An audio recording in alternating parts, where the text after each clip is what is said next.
আসসালামু আলাইকুম, সবাই কেমন আছেন? চলে এসেছি আপনাদের বিডি ব্লগার ঈশিতা আপু এবং ঈশিতা রহমান চ্যানেল থেকে। আজকে হচ্ছে আমি লতি রান্না করব। আগেই কড়াই বসাইছি কারণ এতটা সময় নেই, আর ভুলে গেছিলাম।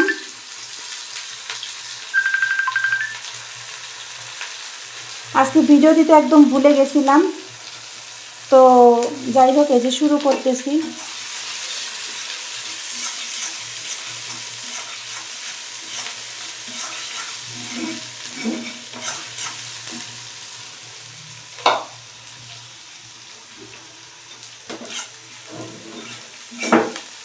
তো আজকে রান্না করতেছি হচ্ছে আমি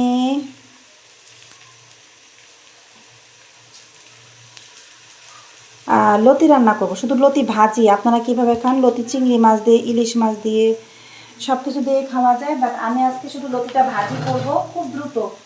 মানে ইফতারির শেষে মনে চাই যে সবসময় যে কী যে খাবো এটাই চিন্তা করি।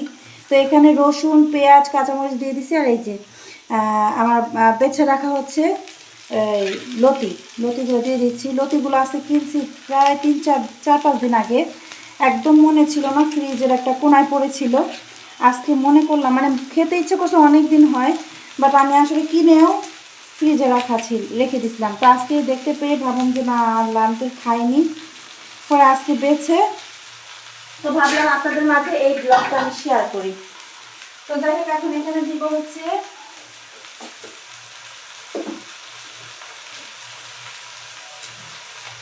এই যে লবণ পরিমাণ মতো দিয়ে দিব। তারপর হচ্ছে হলুদ, মরিচ, ধনিয়াও দিয়ে দিব। আপনারা কীভাবে করেন আমি জানি না, তা আমি এভাবে করি। আর যদি চিংড়ি মাছ দিয়ে করতাম তাহলে সেটা রান্নাটা অন্যরকম হতো। তো আজকে হচ্ছে এভাবে করতেছি। এই যে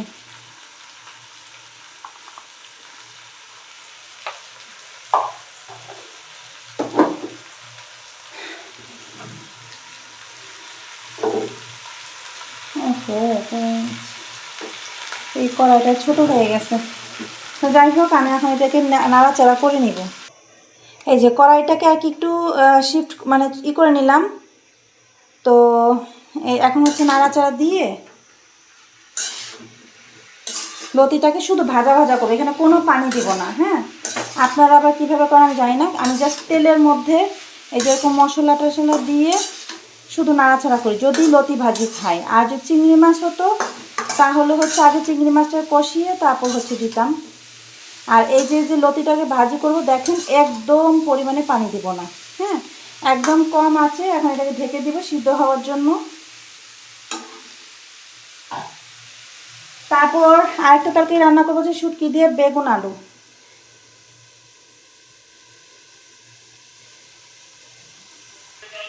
তো এই যে দেখেন আপুরা, আমার লতি ভাজিটা হয়ে গেছে। এই যে এরকমভাবে আমি ভাজি করে থাকি। এই যে দেখেন হয়ে গেছে। এখন একটু পরে নামিয়ে ফেলবো, আর একটু সামান্য ভাজা ভাজা করে নামিয়ে ফেলবো।